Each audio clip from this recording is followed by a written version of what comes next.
السلام علیکم ورحمۃ اللہ وبرکاتہ۔ بسم اللہ الرحمن الرحیم۔ ہم چوتھے پارے میں اپنے سبق کا آغاز کر رہے ہیں۔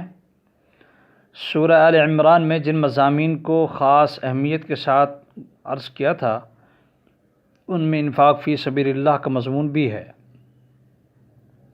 چوتھے پارے کے آغاز میں بھی اس مضمون کی مناسبت سے ایک اہم ہدایت دی گئی ہے، وہ یہ کہ نیکی کا کمال درجہ اس وقت تک حاصل نہیں ہو سکتا جب تک کہ اللہ تعالیٰ کی راہ میں اپنی پسندیدہ چیزوں کو نہ لگایا جائے۔ اللہ تعالیٰ کی راہ میں اپنی پسندیدہ چیزوں کو نہ لگایا جائے۔ اس کے علاوہ جو اہم مضامین چوتھے پارے میں بیان کیے گئے ہیں وہ یہ ہیں: نمبر 1، جب تحویل قبلہ کا حکم نازل ہونے کے بعد رحمت دو عالم صلی اللہ علیہ وسلم نے بیت المقدس کی بجائے کعبہ بیت اللہ کو اپنا قبلہ ٹھہرایا تو اس پر اہل کتاب نے بڑا شور و غل کیا اور وہ کہنے لگے کہ بیت المقدس کعبہ سے افضل ہے اور اسے زمین پر اللہ تعالیٰ کا پہلا گھر ہونے کا شرف حاصل ہے۔ اللہ تعالیٰ ان کی تردید فرماتے ہوئے بیت الحرام کی 3 خصوصیات فرماتے ہیں بیان۔ پہلی یہ کہ اس روئے زمین پر کعبہ سے پہلے عبادت گاہ ہے۔ دوسری یہ کہ اس میں واضح نشانیاں پائی جاتی ہیں جو اس کے شرف اور فضیلت پر دلالت کرتی ہیں، جن میں مقام ابراہیم، زمزم اور حتیم شامل ہیں۔ تیسری یہ کہ جو شخص حرم میں داخل ہو جائے اسے امن حاصل ہو جاتا ہے۔ تیسری یہ کہ جو شخص حرم میں داخل ہو جائے وہ امن حاصل ہو جاتا ہے اس کے لیے۔ اس تعمیر کا حکم رب جلیل نے دیا، اس کا نقشہ سیدنا جبرائیل علیہ السلام نے بنایا، اس کے معمار حضرت خلیل علیہ السلام تھے اور معاون اور مزدور کے طور پر سیدنا اسماعیل علیہ السلام نے کام کیا۔ دنیا بھر میں یہی وہ عبادت گاہ ہے جس کی زیارت کے لیے سفر کرنے کا مسلمانوں کو حکم دیا گیا، یعنی جو شخص صاحب مال ہے، صاحب نصاب ہے، صاحب استطاعت ہے، اس پر حج کو فرض قرار دیا گیا کہ وہ فوراً حج کرے ورنہ وہ گناہگار ہوگا۔ نمبر 2، مسلمانوں کو حکم دیا گیا کہ وہ اللہ سے ڈرتے رہیں جیسا کہ اس سے ڈرنے کا حق ہے، اور فرمایا اللہ تعالیٰ کی رسی کو مضبوطی سے تھامے رکھیں اور گروہ در گروہ تقسیم نہ ہو جائیں۔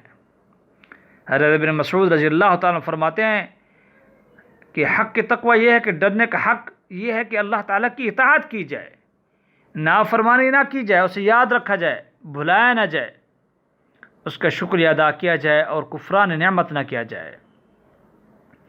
اور اس میں یہ فرمایا گیا کہ امت مسلمہ تمام امتوں سے افضل اور بہترین امت ہے، اور اس کے افضل ہونے کی وجہ یہ ہے کہ دوسری امتوں کے برعکس یہ ان تمام چیزوں پر ایمان رکھتی ہے جن پر ایمان رکھنے کا اللہ تعالیٰ نے حکم دیا ہے، اور یہ امر بالمعروف اور نہی عن المنکر کی ذمہ داری اور مذہبی فریضہ اسی پر ہے۔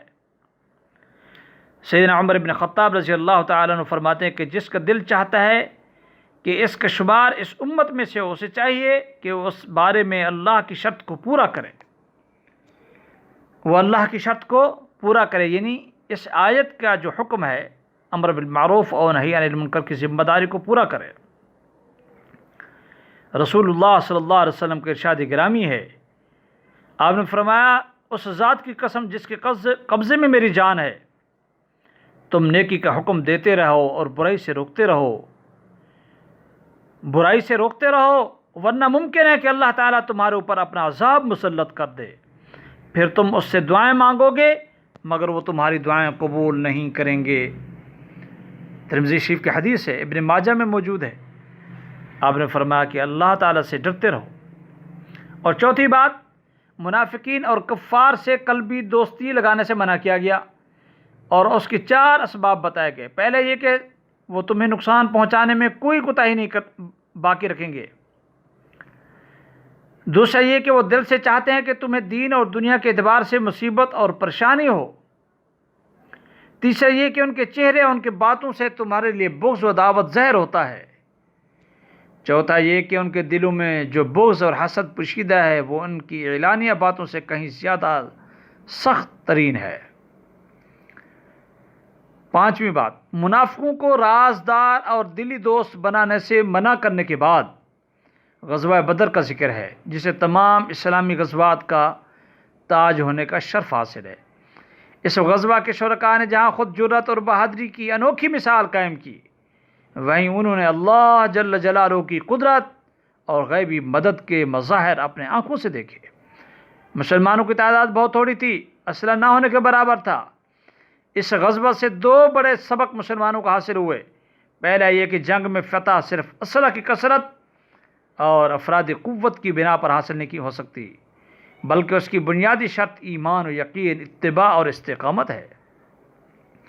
دوسرا یہ کہ جب تک مسلمان حق پر ثابت قدم رہیں گے، اللہ کی رسی کو مضبوطی سے پکڑے رکھیں گے، انہیں اللہ کی مدد حاصل رہے گی اور غالب رہیں گے۔ چھٹی بات اس میں یہ ہے کہ غزوہ بدر کا ذکر جو سورہ آل عمران میں محض حوالے کے طور پر آیا ہے، ورنہ اصل میں یہاں غزوہ احد کا ذکر مقصود ہے، جو کہ 55 آیات میں مکمل ہوا۔ ان آیات میں شکست کے جو اسباب اور حکمتیں بیان کی گئی ہیں، تنبیہ بھی ہے، فہمائش بھی ہے، تنقید بھی ہے، تعریف بھی ہے۔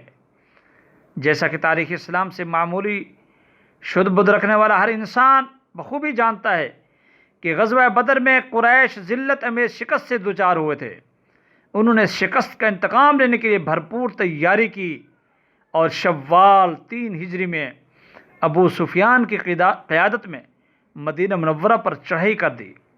قریش کا لشکر 3000 جنگجوؤں پر مشتمل تھا، جس میں 200 گھڑ سوار، 700 زرہ پوش، 3000 اونٹ تھے، 500 عورتیں بھی ساتھ تھیں۔ قریش کے 3000 کے لشکر کے مقابلے میں مسلمانوں کی تعداد صرف 700 تھی۔ 700 صرف مسلمانوں کی تعداد تھی۔ رسول اکرم صلی اللہ علیہ وسلم نے حضرت عبداللہ بن جبیر رضی اللہ عنہ کی قیادت میں 50 سواروں کا ایک دستہ اپنے عقب کی پہاڑی پر متعین فرمایا۔ اس پہاڑی کو جبل الرمات کہتے ہیں۔ آپ نے اس دستے کو تاکید یہ فرمائی تھی کہ فتح ہو یا شکست، کسی صورت میں بھی یہاں سے نہیں ہٹیں گے۔ یہ چھوٹی سی پہاڑی آج بھی موجود ہے مسجد سیدنا امیر حمزہ رضی اللہ تعالیٰ عنہ کے قرب میں، میدان احد میں۔ یہ چھوٹی سی پہاڑی آج بھی موجود ہے جو قبرستان کے قریب ہے۔ جو مسلمان حج اور عمرہ کے لیے حاضر ہوتے ہیں تو یہ ان کے بالکل سامنے ہوتی ہے۔ تو آپ صلی اللہ علیہ وسلم نے فرمایا، فتح ہو یا شکست، کسی صورت میں یہاں سے نہیں ہٹنا، یہاں تک کہ اگر تم دیکھو کہ پرندے ہماری لاشیں نوچ رہے ہیں تو بھی یہاں سے نہیں ہٹنا۔ سپہ سالار امام الانبیاء خاتم النبیین رحمت العالم صلی اللہ علیہ وسلم نے اسلامی مجاہدین کو میدان میں اس طرح پھیلا دیا تھا کہ قریشی لشکر 2 بدو مقابلہ کرنے پر مجبور ہو گئے، اور اس کے لیے اپنے سواروں کو استعمال کرنا ممکن نہ رہا۔ انفرادی مقابلوں میں قریش کے 8 علمبردار قتل ہوئے، جس سے قریشی لشکر کی ہمتیں ٹوٹ گئیں، پست ہو گئیں۔ حضرت سیدنا علی کرم اللہ وجہہ، حضرت سیدنا حمزہ رضی اللہ تعالیٰ عنہ، حضرت ابو دجانہ رضی اللہ تعالیٰ عنہ جیسے اسلامی شیروں کے حملے اس قدر شدید تھے کہ مشرکوں کے قدم اکھڑ گیا اور وہ میدان چھوڑ کر بھاگ کھڑے ہوئے۔ قریشی لشکر کی شکست دے کر جبل الرمات کے تیر اندازوں نے بھی اپنی جگہ چھوڑ دی، اور 10 مجاہدین کے سوا سب نیچے اترے۔ خالد بن ولید جو کہ آپ تک عقب سے، بیک سائڈ سے حملہ کرنے میں ناکام رہا تھا، اس سے سنہری موقع ہاتھ آ گیا اور اس نے جبل رمات پر موجود چند تیر اندازوں کو روندتے ہوئے زوردار حملہ کر دیا۔ اسلامی فوج اس شدید حملے سے غافل تھی۔ ادھر جب بھاگتے ہوئے قریشی پیادے کے سپاہیوں کو اس کے حملے کی خبر ملی تو وہ پلٹے۔ اب اسلامی لشکر 2 طرف حملے کا شکار ہو گیا۔ یوں بظاہر ایک چھوٹی سی مسٹیک کی وجہ سے مسلمانوں کی فتح شکست میں تبدیل ہوئی۔ اس لڑائی میں 22 مشرک قتل ہوئے، جبکہ دوسری طرف 70 صحابہ رضوان اللہ تعالی مجمعین شہید ہوئے، جس میں آپ کے چچا سیدنا حمزہ رضی اللہ تعالیٰ عنہ بھی شامل تھے۔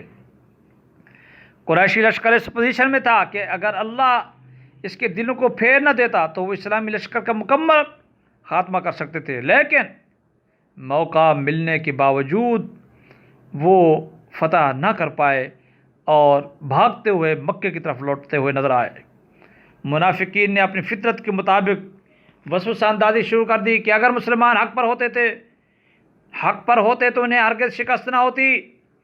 اس لیے 55 آیات میں غزوہ احد پر تبصرہ کرنے کے بعد اس صورت میں 25 آیات میں منافقین کا تذکرہ موجود ہے جو فتنہ فساد کا کوئی موقع ہاتھ سے نہیں جانے دیتے تھے۔